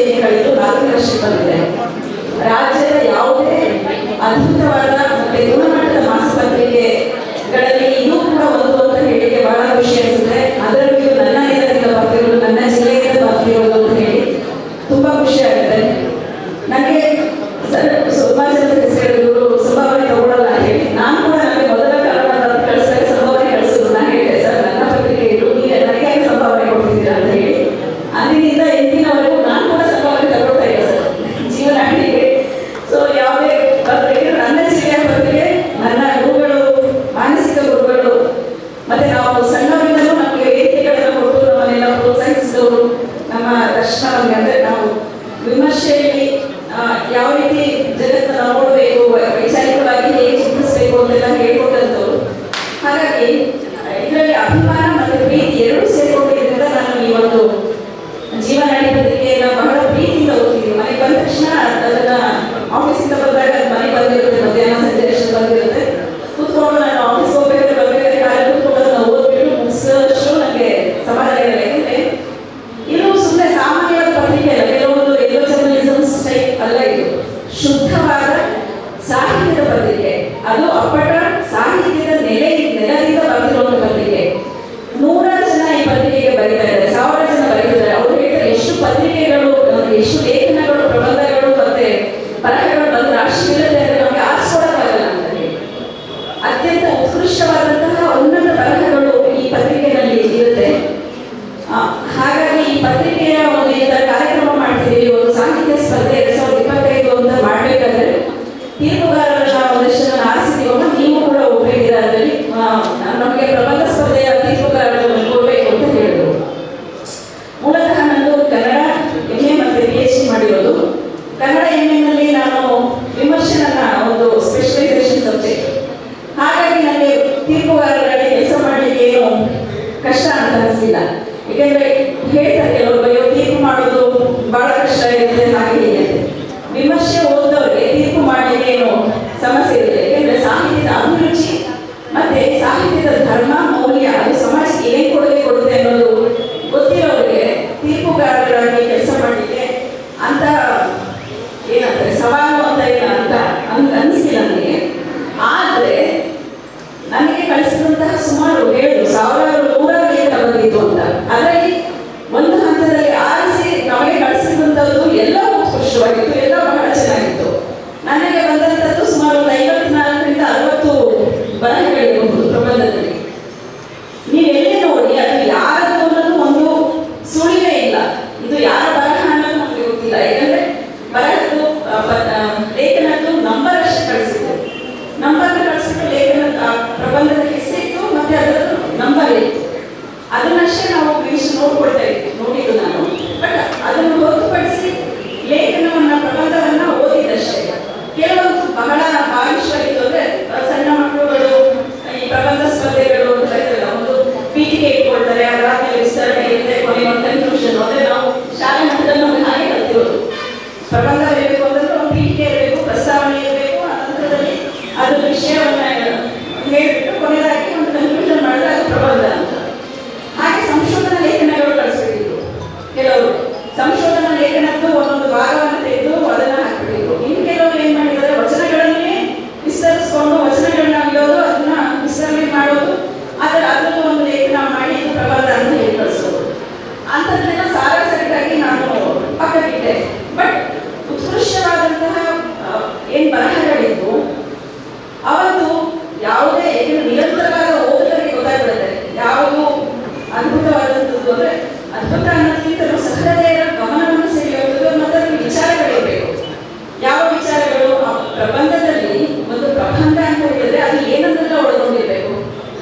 ಮೊದಲನೇದಾಗಿ ಒಂದು ಬಂಧ ಇರಬೇಕು, ಬಹಳ ಆ ಒಂದು ವಿಷಯ ತಗೊಂಡಿದ್ದಲ್ಲ ಆ ವಿಷಯವನ್ನ ಎಲ್ಲೂ ಜಾಡ್ ಮಾಡಬಾರ್ದು, ಆ ವಿಷಯವನ್ನ ಇಟ್ಕೊಳ್ಬೇಕು. ಆದರೆ ಅದನ್ನು ವಿಸ್ತರಿಸ್ಕೊಂಡು ಹೋಗ್ಬೇಕು. ಅದು ಎಲ್ಲೆಲ್ಲಿ ಮುಟ್ಟಕ್ಕೆ ಸಾಧ್ಯ, ಪಾತಾಳದಿಂದ ಆಕಾಶದವರೆಗೂ ವಿಸ್ತರಣೆ ಮಾಡ್ಕೊಂಡು ಹೋಗ್ಬೋದು. ಆದರೆ ಆ ಬಂಧ ಇದೆಯಲ್ಲ, ಪ್ರಬಂಧದ ಒಂದು ಮೂಲ ಇದೆಯಲ್ಲ, ಅದು ಎಲ್ಲೂ ಹೋಗಬಾರ್ದು, ಅದು ಜಾಳ ಆಗಬಾರ್ದು ಅಂತ ಅದ್ಭುತವಾದಂತಹ ಬಹಳಷ್ಟು ಇತ್ತು. ನಾನು ಸುಮಾರು ಒಂದು 10 ಪ್ರಬಂಧಗಳಿಗೆ 10 ಮಾರ್ಕ್ಸ್ ಕೊಡಬೇಕು, ಗರಿಷ್ಠವಾಗಿ ಕನಿಷ್ಠ 1 ರಿಂದ 10 ಮಾರ್ಕ್ಸ್ ವರೆಗೂ ಅಂತ ಹೇಳಿದ್ರು. ನಾನು ಆರಿಸಿದಂತಹ ಅತ್ಯುತ್ತಮವಾದ 10 ಪ್ರಬಂಧಗಳಿಗೆ ಸುಮಾರು 9.5 ಅಂಕಗಳಿಂದ ಒಂದು 8 ಅಂಕಗಳ 7-8 ಅಂಕಗಳವರೆಗೂ ಬಂದಂತಹ 10 ಪ್ರಬಂಧಗಳನ್ನು ನಾನು ಆರಿಸ್ಬಿಟ್ಟು ನನ್ನ ಇನ್ನೂ ತೀರ್ಪುಗಾರರು ಬಹಳಷ್ಟು ಬೇರೆ ಇದ್ರು, ಕಥೆಗಳಿಗೆ, ಕವನಗಳಿಗೆ ಮತ್ತೆ ಪ್ರಬಂಧಕ್ಕೆ ಬೇರೆ ತೀರ್ಪುಗಾರರು. ಹಾಗಾಗಿ ಎಲ್ಲರನ್ನೂ ಕ್ಲಬ್ ಮಾಡಿ ನಾವು ಪ್ರೈಸ್ ಕೊಡ್ತೀವಿ ಅಂತ ಹೇಳಿದ್ರು, ಬಹುಮಾನ ಮಾಡಬೇಕಾಗುತ್ತೆ, ಹಾಗೆ ಕೊಡ್ತೀನಿ ಅಂತ ಹೇಳಿದ್ರು. ನನಗೆ ಈ ಪ್ರಬಂಧದ ಇನ್ವಿಟೇಷನ್ ಕಾರ್ಡ್, ಇದು ಕಾರ್ಯಕ್ರಮದ ಇನ್ವಿಟೇಷನ್ ಆಹ್ವಾನ ಪತ್ರಿಕೆ ಬರೋವರೆಗೂ ನನಗೆ ಯಾರು ವಿಜೇತರು ಅಂತ ಗೊತ್ತಿಲ್ಲ. ಈ ಆಹ್ವಾನ ಪತ್ರಿಕೆಯನ್ನು ನೋಡಿದಾಗ ನನಗೆ ಮೊನ್ನೆ ಕಳಿಸಿರೋದು, ಮುಂದೆ ಸರ್ ಮೊನ್ನೆ ಕಳಿಸಿದ್ದಾರೆ. ಸೊ ಅವಾಗ ನೋಡಿದಾಗ ನಾನು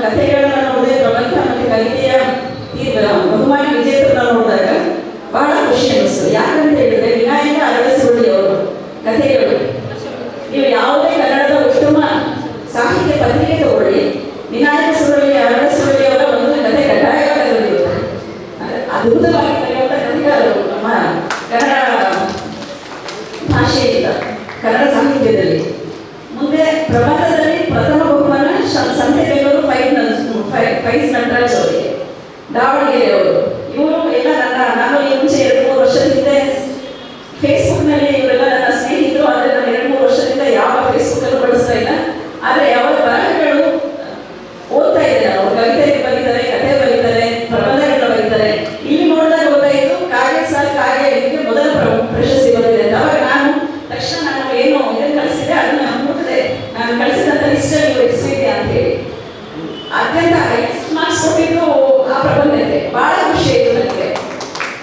ಅಂದ್ರೆ ಆಯ್ಕೆ ಕರೆಕ್ಟ್ ಇತ್ತು ಅಂತ ಹೇಳಿ ಇನ್ನೊಬ್ಬರು ತೀರ್ಪುಗಾರರು ಅದೇ ರೀತಿ ಆ ಮಟ್ಟದ ಗುಣಮಟ್ಟದಲ್ಲೇ ಅವರಿಗೆ ಪ್ರಶಸ್ತಿ ಕೊಟ್ಟಿರ್ತಾರೆ, ಮಾರ್ಕ್ಸ್ ಕೊಟ್ಟಿರ್ತಾರೆ. ಹಾಗಾಗಿ ಮುಂದೆ ಸುಮ್ಮನೆ ತಮಾಷೆಗೆ ನಾವು ಒಂದು ಪ್ರಯತ್ನಗಳು ಮಾಡ್ತಾ ಇದ್ದೇವೆ ಅಷ್ಟೇ. ಸೊ ಮೊದಲನೇದಾಗಿ ಎದ್ದಿರ್ತಕ್ಕಂಥ ಸಾಕು. ಆ್ಯಂಡ್ ಅದೇ ಸರ್ ಮಾತಾಡುವಾಗ ಹೇಳಿದ್ರು ಈ ಗೌರವದಿಂದ ಒಂದು ಭಯ ಹೋಗ್ತಿದೆ ಅಂತ. ಸೊ ಈಗ ಹುಟ್ಟಿಲ್ಲ ನಾನು ಅಂತ ಎಲ್ಲ ಅಲ್ಲಾಡ್ತಾ ಇದೆ, ಕಾಣಿಸ್ತಾ ಇಲ್ಲ, ಎಲ್ಲ ಬಚ್ಚಿಕೊಳ್ತಾ ಇಲ್ಲ. ಯಾಕಂದರೆ ಅಷ್ಟು ಗೌರವವಾಗಿ ಕೂತಿರುವಂತಹ ಈ ವೇದಿಕೆಯಲ್ಲಿ ಇವತ್ತು ನಾನು ಮಾತಾಡುವಂಥ ಪರಿಸ್ಥಿತಿ. ಸೊ ಬೇಗ ಮುಗಿಸ್ಬಿಡ್ತೀನಿ. ಎರಡನೇ ಮಾತು ಏನಂದರೆ ಅದೇ ರೀತಿ ಗೌರವದಿಂದ ಪ್ರೀತಿನೂ ಹೋಗ್ತಿದೆ. ಆ ಪ್ರೀತಿಯನ್ನು ನಾನು ಮಂಡ್ಯ ರವಿ ಜೊತೆ ಹಂಚ್ಕೊಂಡಿದ್ದೆ. ಅವ್ರ ಜೊತೆಗೆ ನಟನೆ ಮಾಡ್ತಾ ಇದ್ದೆ, ಅವರು ಆ್ಯಕ್ಟ್ ಮಾಡ್ತಾ ಇದ್ದಾಗ ಅದು ನೋಡ್ತಾ ಇದ್ದೆ. ಅದನ್ನ ನೋಡಿ ಯಾವಾಗಲೂ ಅಚ್ಚರಿ ಆಶ್ಚರ್ಯ ಒಟ್ಟೊಟ್ಟಿಗೆ ಆಗ್ತಾ ಇತ್ತು. ಹೇಗೆ ಸಾಧ್ಯ ಒಬ್ಬ ಮನುಷ್ಯನಿಗೆ ಇಷ್ಟು ಬೇಗ ಒಂದು ಸರ್ ಹೇಳಿದ್ರೆ ಒಂದು ದೊಡ್ಡ ಬೇಗ ಕೊಟ್ಟರೆ ಅವ್ರು ಬಂದು ಅದನ್ನ ನೋಡಿ ಇದ್ದವರೆಲ್ಲ ಏನು ನಾವು ಕ್ಯಾಮ್ರಾ ಲೈಟ್ ಸೆಟ್ ಮಾಡೋ ಅಷ್ಟರಲ್ಲಿ ಆ ಕೈಲ ಪೂರ್ತಿ ಹೇಳಿ ಕೂತ್ಕೊಂಡು ಒಂದು ಟೇಕಲ್ಲ ಅಷ್ಟನ್ನು ಹೇಳಿಬಿಟ್ಟು ಒಬ್ಬ ಆ ಒಂದು ಕಲೆ ಅಥವಾ ಅಷ್ಟು ಇರೋ ಆಕ್ಟಿವಿಟಿ ಅಥವಾ ಅಷ್ಟು ಅದನ್ನು ಅರ್ಥ ಮಾಡ್ಕೊಳ್ಳುವಂಥ ಮನಸ್ಸು ನಾನು ನೋಡಿಲ್ಲ, ಯಾವ ನಟರಲ್ಲೂ ನೋಡಿಲ್ಲ. ಅದ್ರ ಜೊತೆಗೆ ಅವ್ರಿಗೆ ಅದ್ಭುತವಾದ ಕಂಠ ಇತ್ತು. ಅವ್ರ ಕಣ್ಣು ಅವ್ರು ಬರ್ತಾ ಇದ್ದ ರೀತಿ. ಇನ್ನೊಂದು ಮುಖ್ಯವಾದ ಹೇಳೋದು ಅವ್ರು ಏನಂದ್ರೆ ಸರ್ ಹೇಳೋದು ಎಷ್ಟೊಂದು ಮೆಟಲ್ಗಳನ್ನ ಹಾಕ್ತಾರೆ ಆರ್ಟಿಸ್ಟ್ಗಳು ಅಂತ. ಆದರೆ ನಾನು ನೋಡಿರೋದು ಏನು ಅಂತಂದರೆ ಮಂಡ್ಯ ರವಿಯವರು ಎಷ್ಟು ಎತ್ತರಕ್ಕೆ ಬೆಳೆದು ಎಷ್ಟೇ ಹೊತ್ತು ಎಷ್ಟು ಜನ ಅವ್ರನ್ನ ಪ್ರೀತಿಯಿಂದ ಮಾತಾಡಿಸ್ತಾ ಇದ್ರು. ಅವ್ರು ಗೊತ್ತಿತ್ತು ಅಭಿಮಾನಿಗಳು ಹೇಗಿದ್ದಾರೆ, ಎಷ್ಟು ಜನ ಅವ್ರು ನೋಡೋದಕ್ಕೋಸ್ಕರ ಕಾಯ್ತಾ ಇರ್ತಾರೆ ಅನ್ನೋದು.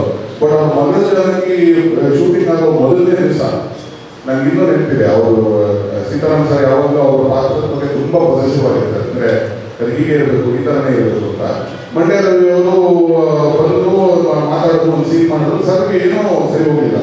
ಯಾವುದು ನನಗೇನೋ ಸರಿ ಹೋಗ್ತಾರೆ, ಹೈಟ್ ಸರಿ ಹೋಗ್ತಿಲ್ಲ ಇನ್ನು ಅಂತ ನನಗೆ ಇನ್ನೂ ನೆನಪಿದೆ. ಅದಾದ ತಕ್ಷಣವೇ ಮಾರನೇ ದಿವಸದ ಒಳಗಡೆ ಅವ್ರು ಮಂಡ್ಯಕ್ಕೆ ಬಂದು ಇಲ್ಲಿ ಯಾರ ಹತ್ರ ಇಡೋದು ಹೋಗಿಲ್ಲ. ಅವ್ರು ಶೂಸ್ ತೊಗೊಂಡು ಆ ಶೂಸ್ಗೆ 2 ಇಂಚು ಸೋಲ್ ಎಕ್ಸ್ಟ್ರಾ ಹಾಕ್ಸ್ಕೊಂಡು ಅವರು ಫ್ರೇಮಲ್ಲಿ ನೀವು ಹೈಟ್ ಕಾಣಿಸ್ತಾ ಇಲ್ಲ ಅಂತ ಸರ್ ಹೇಳಿದ್ದಕ್ಕೆ ಅದನ್ನೇನು ಸರ್ ಅವ್ರ ಅನಿಸಿದ್ದಕ್ಕೋಸ್ಕರ ಹೇಳಿದ್ರು ಅಷ್ಟೇ. ಬಟ್ ಆ ಇಡೀ ಸೀರಿಯಲ್ ಇವಾಗ ನೀವು ಬರ್ತಾ ಇದೆ ಮತ್ತೆ ನೀವು ಅಬ್ಸರ್ವ್ ಮಾಡಿ ಅವ್ರ ಶೂಸ್ನ ಕೆಳಗಡೆ 2 ಇಂಚ್ ಜಾಸ್ತಿ ಇರುತ್ತೆ. ಅದನ್ನು ಅವ್ರಿಗೆ ಯಾವುದೋ ಒಂದು ಶೂಸ್ ಕೊಟ್ಟು ಕಸ್ಟಮೈಸ್ ಮಾಡಿಸ್ಕೊಂಡು ಅದನ್ನ ಹಾಕೊಂಡು ಬಂದಿದ್ದರು. ಸೊ ಅಂದರೆ ಒಂದು ಪಾತ್ರದ ಬಗ್ಗೆ ಅಷ್ಟೊಂದು ಪ್ರೀತಿ, ಅಷ್ಟೊಂದು ಕಾಳಜಿ. ಆ್ಯಂಡ್ ಸೀರಿಯಲ್ ಹೋದ ತಕ್ಷಣ ಮತ್ತೆ ಬೇರೆ ಬೇರೆ ಪಾತ್ರಗಳು ಬರ್ತಾ ಇರುತ್ತೆ, ನಡೀತಾ ಇರುತ್ತೆ. ಬಟ್ ಅವ್ರಿಗೆ ಆ ಫೋಕಸ್, ಆ ಪ್ಯಾಷನ್ ತುಂಬ ಇತ್ತು. ಆ್ಯಂಡ್ ಮಗಳಾಗಿ ಮುಗಿದ ಮೇಲಂತೂ ನಾನು ಅವ್ರ ಮಾತಾಡೋದಿಲ್ಲ ಸಾರ್ ಅವ್ರ ಸರ್ ಆಗಿ ವಾಪಸ್ ಕರ್ಕೊಂಡ್ಬರ್ತೀರ ಅಂತ ತುಂಬ ಸರಿ ಕೇಳೋದು. ಅಂದರೆ ಅವ್ರು ಹೇಳ್ತಾ ಇದ್ದಿದ್ದೆ ಹಾಗೆ ನನ್ನ ಒಳಗಡೆ ಇರುವ ಬಾಗಿ ಇನ್ನೂ ಗೊತ್ತಿದ್ದಾನೆ, ಅವನು ಮುಕ್ತಿ ಸಿಕ್ಕಿಲ್ಲ. ಯಾಕೆಂದರೆ ಆ ಸೀರಿಯಲ್ ಮುಂದಿಲ್ಲ. ಅವನು ಮಗಳಿಗೆ ಏನು ಮಾಡ್ತಾನೆ, ಸೀರಿಯಸ್ಗೆ ಏನು ಮಾಡ್ತಾನೆ, ಇದೆಲ್ಲ ಯಾವುದು ಮುಂದಿರಲಿಲ್ಲ. ಸೊ ಅವ್ರು ಯಾವಾಗ ಅದನ್ನು ಅರಿದಿತ್ತು ಅವ್ರಿಗೆ. ನಾನು ಆ ಬಾಗಿ ಪಾತ್ರವನ್ನು ಅದಕ್ಕೆ ಮುಕ್ತಿ ಕೊಡೋಕ್ಕಾಗಿಲ್ಲ, ನನ್ನ ಒಳಗಡೆ ಆ ಬಾಗಿ ಬದುಕಿದ್ದಾನೆ ಅಂತ. ಸೊ ಅಂಥ ಮಂಡ್ಯ ರವಿ ನಮಗೆಲ್ಲರಿಗೂ ತುಂಬ ಪ್ರೀತಿ ಕೊಟ್ಟವರು. ಸೊ ಅವರ ಅನುಗ್ರಹಣೆ ಭಾಳ ಕಷ್ಟ. ಬಟ್ ಏನಂದರೆ ಕಾಫಿ ತೋಟ ಒಂದು ಸಿನಿಮಾ ಬಂದಿತ್ತು. ಅದರಲ್ಲಿ ಒಂದು ಸೀನಲ್ಲಿ ಅವರು ಕೊಲೆಗಾರ್ತಿಯನ್ನು ಇಂಟ್ರಾಗೇಟ್ ಮಾಡ್ತಾರೆ. ಅದರಲ್ಲಿ ಒಂದು ಸಾಲಿದೆ. ಆ ಸಾಲು ಅದೇನಂದರೆ ಇನ್ಸ್ಪೆಕ್ಟರ್ ಪಾತ್ರ ಮಾಡಿದ್ರು. ಅದರಲ್ಲಿ ಇಂಟ್ರಾಗೇಷನ್ ಮಾಡ್ತಾರೆ. ಬರೀ ಅವ್ರಲ್ಲಿ ಮಾತ್ರ ಇರ್ತದೆ, ತುಂಬ ಇಂಟೆನ್ಸ್ ಸೀನ್ ಅದು. ಅದರಲ್ಲಿ ಅವ್ರು ಸತ್ತಾಗ ಅಮ್ಮ ಅಂತ ಕೂಗಿದ್ರು ಅಂತ ಬರ್ಬಿಟ್ಟಿರ್ತಾರೆ FIR. ಇವರು ಹೀರೋಯಿನ್ ಕಣ್ಣೊಳಗೆ ಕಣ್ಣಿಟ್ಬಿಟ್ಟು ಅಮ್ಮ ಅಂತ ಕೂಗಿದ್ದು ಯಾರು ಅಂತ ಕೇಳ್ತಾರೆ ಅಷ್ಟೇ. ಆ ಲೈನ್ ನನಗೆ ಮಂಡ್ಯ ರವಿಯಲ್ಲಿ ನನಗೆ ಆ ಲೈನ್ ಆಗ್ತಾ ಹೋಗ್ತದೆ. ಯಾಕೆಂದರೆ ಅಷ್ಟು ಇಂಟೆನ್ಸಿಟಿನಲ್ಲಿ ಆ ಸಾಲನ್ನ ಅವರು ಅಭಿನಯಿಸಿದ್ರು. ಸೊ ಹಾಗಾಗಿ ಅವರ ನೆನಪಿಗೋಸ್ಕರ ಇದು ನಡೀತಾರೆ.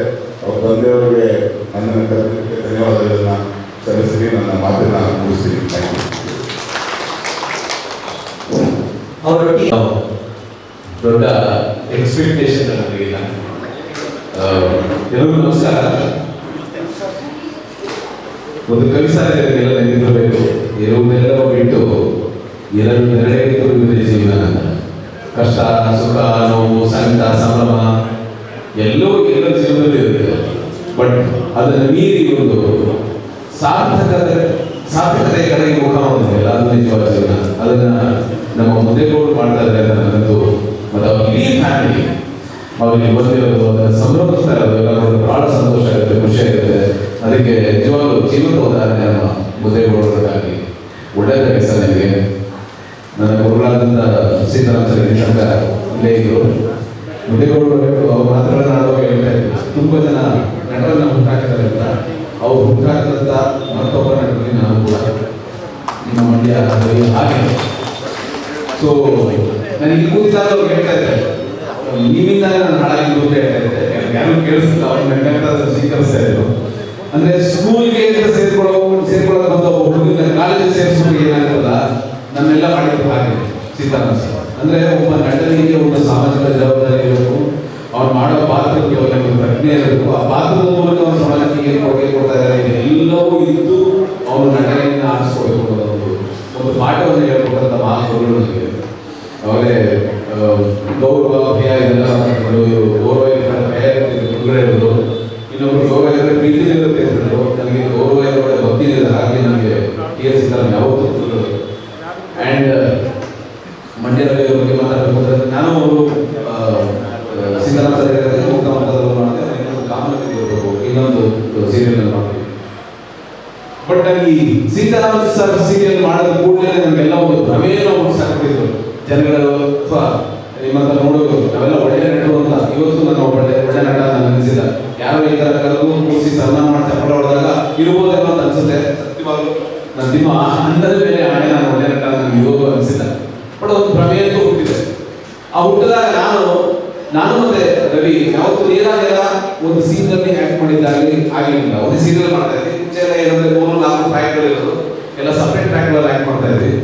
ಬಟ್ ನನಗೆ ಮೊದಲನೇ ಸತಿ ನಾನು ರವಿಯ ಧ್ವನಿಯನ್ನು ಕೇಳಿದ್ದು, ಯಾವ ಊಟ ಮಾಡ್ತಾ ಇದ್ದೆ, ಅಡುಗೆ ಮನೆ ಒಳಗಿದ್ದೆ, ಒಂದು ಸೌಂಡ್ ಕೇಳಿದಾಗ ಇದು ಸುದೀಪ್ ಸರ್ ವಾಯ್ಸ್ ಇದೆಯಲ್ಲ ಅಂತ ಬಗ್ಗೆ ನೋಡಿದೆ. ನನಗೆ ಯಾವಾಗ ಕಾಣಿಸಿದ್ದು ರವಿಯ ಮುಖ. ಬಹಳ ಕ್ಲೋಸ್ ಆಗಿ ನಾನು ಫಾಲೋ ಮಾಡೋಕ್ಕೆ ಶುರು ಮಾಡಿದೆ. ಬಹಳ ಗಂಭೀರವಾದ ಪಾತ್ರಗಳನ್ನು ಮಾಡ್ತಾ ಇದ್ದು, ಬಹಳ ಅಚ್ಚುಕಟ್ಟಾಗಿ ಪಾತ್ರಗಳನ್ನು ಮಾಡ್ತಾ ಇದ್ದು, ಸ್ಫುಟವಾಗಿ ಕನ್ನಡ ಮಾತಾಡ್ತಾ ಇದ್ದು. ಆ್ಯಂಡ್ ಒಬ್ಬ ನಟನಿಗೆ ಇರಬೇಕಾದ ಎಲ್ಲ ಲಕ್ಷಣಗಳು ಇದ್ದಿತ್ತು. ಬಟ್ ಒಂದು ನನಗೆ ಆಸೆ ಇತ್ತು, ಸಹಜವಾಗಿ ಒಬ್ಬ ಒಳ್ಳೆ ನಟ ಅಂತ ನೀವು ಯಾರು ಯಾವಾಗ ಏರಿಸ್ತಾರಲ್ಲ ಅವಾಗ ಇನ್ನೊಬ್ಬ ಒಳ್ಳೆ ನಟ ಜೊತೆ ಆ್ಯಕ್ಟ್ ಮಾಡಬೇಕು ಅಂತ. ಆ ಸೌಭಾಗ್ಯ ನನಗೆ ಸಿಕ್ಕಿದೆ, ಆ ನೋವು ನನಗಿದೆ. ನನಗಷ್ಟೇ ಇಲ್ಲ, ಇಡೀ ನಮ್ಮ ಕಿರುತೆರೆಗಿರ್ಬೋದು ಅಥವಾ ಜನರಲ್ಲಿ ನಾವು ಮಾಡೋ ಕಾರ್ಯಕ್ಷೇತ್ರದಲ್ಲಿರ್ಬೋದು, ಆ ಒಂದು ಬಗೆದೆ ಅಂಥ ಒಬ್ಬ ನಟ ಇರಬೇಕಾಗಿತ್ತು. ಇವತ್ತು ತುಂಬ ದೊಡ್ಡದಾಗಿ ಬೆಳೆದಿದೆ ಇಂಡಸ್ಟ್ರಿ, ವಿಷಯ ಏನು ಕೆಲಸ ಮಾಡ್ತಾ ಇದೆಯೋ ಇವತ್ತು ಮಂಡ್ಯದಲ್ಲಿ ಇರಬೇಕಾಗಿತ್ತು, ಬೆರೀಬೇಕಾಗಿತ್ತು ನನಗೂ ಅನಿಸುತ್ತೆ. ಭಾಳ ಒಳ್ಳೆಯ ನಟ. ಆ್ಯಂಡ್ ಇದರ ನಡುವೆ ಜೀವನದಲ್ಲಿ 4 ವರ್ಷಗಳ 4ನೇ ವರ್ಷದ ವಾರ್ಷಿಕೋತ್ಸವ ಆಚರಿಸುತ್ತಾರೆ. ಶುಭಾಶಯಗಳನ್ನು ಹೇಳ್ತೀನಿ. ಆ್ಯಂಡ್ ನಮ್ಮ ಮುದ್ದೇಗೌಡ ಸರ್ ಅದು ಜೀವನ್ಮುಖಿಯಾಗಿ ಸಾಹಿತ್ಯಮುಖಿಯಾಗಿ ಈ ಒಂದು ಕೆಲಸವನ್ನು ಮಾಡ್ತಾ ಇದ್ದಾರೆ. ಏನು ಹೇಳಿ ಸರ್, 1000 ವರ್ಷಗಳನ್ನು ನಡೆಸಿ ಸರ್, ಆ ಶಕ್ತಿ ಭಗವಂತ ಇಟ್ಕೊಳ್ಳಿ. ನಾವು ನಾವು ನೋಡ್ತೀವಿ. ಆ್ಯಂಡ್ ನೀವೆಲ್ಲ ನಮಗೆ ಇದೆಲ್ಲ ಪ್ರಶಸ್ತಿ ಕೊಟ್ಟಿದ್ದೀರಿ, ಎಷ್ಟು ಯೋಗ್ಯನೋ ಅದೋ ನನಗೆ ಗೊತ್ತಿಲ್ಲ. ಕೊಟ್ಟಿದ್ದಕ್ಕೆ ನಿಮಗೆ ತುಂಬ ಧನ್ಯವಾದಗಳು. ನಿಮಗೆಲ್ಲ ಒಳ್ಳೆಯದಾಗಿ. Thank you so much.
ಅವನ ಪಾತ್ರ ಹೇಗಿದೆ, ಅವನ ಪಾತ್ರನ ಹಾಕಿ ತೆಗೆದಿದೆಯಲ್ಲ ಅದು ಮುಖ್ಯ.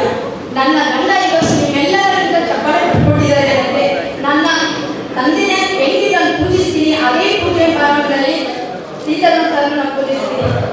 ಅವರಿಂದಲೇ ನಾನು ಗಂಡ ಎಷ್ಟು ಯಶಸ್ವಿಯಾಗಿ ಒಂದು ಕಲಾವಿದರಾಗಿ ಎಲ್ಲರ ಚಪ್ಪಾಳೆಯನ್ನು ಪಡೆಯಲಿ ಕಾರಣ ಇದೆ. ಅದೊಂದೇ ಒಂದು ಸ್ವಲ್ಪ ಭಯ ಆಗ್ತಿದೆ. ಯಾಕಂದ್ರೆ ನಮ್ಮ ಮಾವ ಒಳ್ಳೆ ಬರಹಗಾರರು, ಒಳ್ಳೆ ಭಾಷಣಗಾರರು, ಅವ್ರ ಮುಂದೆ ನಾನು ಮಾತಾಡ್ತಾ ಇರೋದು ಧ್ವನಿಪೆಟ್ಟಿಗೆಯಲ್ಲಿಯೇ ಬಸ್ಸು. ಅದಕ್ಕೋಸ್ಕರ ಒಂದು ಸ್ವಲ್ಪ ಭಯ. ನನ್ನ ಈ ಯಶಸ್ವಿಗೆ ಕಾರಣ ಆದ, ನನ್ನ ಯಜಮಾನರ ಯಶಸ್ವಿಗೆ ಕಾರಣ ಆದ ನನ್ನ ಸೀತಾರಾಮ್ ಸರ್ಗೆ ತುಂಬ ಹೃದಯದ ಧನ್ಯವಾದಗಳು ಹೇಳಲು ಇಷ್ಟಪಡ್ತೀನಿ. ನಾನು ಈಗಲೂ ಹೇಳ್ತೀನಿ, ಅಪ್ಪ ನಿನ್ನ ಹೆಸರಿಂದ ನಾವು ಮಂಡ್ಯ ಜಿಲ್ಲೆ ಬದುಕ್ತಾ ಇದೀವಿ ಅಪ್ಪ ಅಂತ. ನೀನು ಹೆಸರು ಯಾವಾಗಲೂ ಇದೇ ರೀತಿ ಮಂಡ್ಯ ಜಿಲ್ಲೆಯಲ್ಲಿ ಜೀವನಾಡಿ ಎಷ್ಟು ಯಶಸ್ವಿಯಾಗಿ ಬೆಳೆದಿದೆ, ಅದು ಇನ್ನೂ ಯಶಸ್ವಿಯಾಗಿ ನಿಮ್ಮ ಮೊಮ್ಮಗನ ಬೆಳೆಸ್ತೀನಿ ಅಂತ ನಾನು ಆಶ್ವಾಸನೆ ಇದ್ದೀನಿ ಅಪ್ಪ. ಎಲ್ಲ ಅಪ್ಪ ಒಂದಿನ ಹೇಳಿದ್ರು, ನಾನು ಮುದ್ದೆಗೌಡರ ಮಗ ಅಂತ ಹೇಳ್ತಿದ್ರು, ಈಗ ಮುದ್ದೆಗೌಡರ ಮಗ ಅಂತ ಹೇಳಕ್ಕೆ ಮುಂಚೆ ರವಿ ಪ್ರಸಾದ್ ಅಪ್ಪ ಅಂತ ನಾನು ಗುರುತಿಸ್ತಾರೆ ನಮ್ಮ ಅಂತ ಅಂತಿದ್ರು. ನನಗೆ ತುಂಬಾ ಬೇಜಾರಾದ ದುಃಖ ಅದು. ನನ್ನ ಗಂಡ ಇರಬೇಕಾಗಿತ್ತು, ನನ್ನ ಯಜಮಾನ ಇರಬೇಕಾಗಿತ್ತು, ಹೇಳಕ್ಕಾಗಲ್ಲ.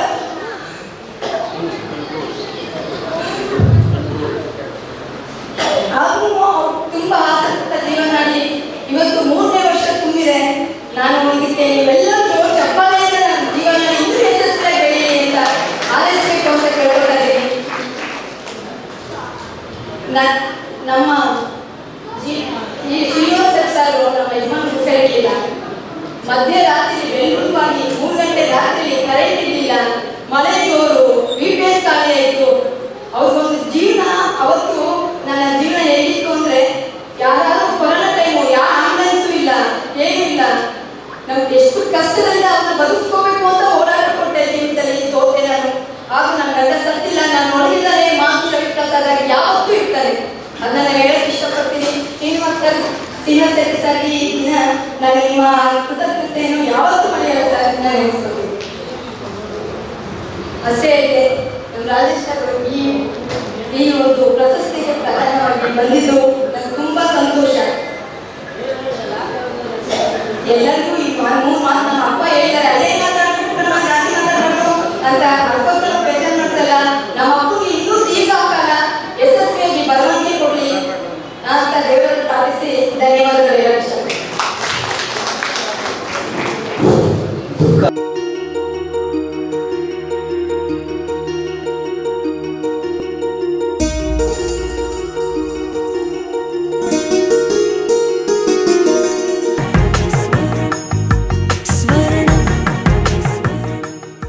ಸ್ವರ್ಣ, ಇದು ಬಾಂಧವ್ಯಗಳ ಬೆಸುಗೆ,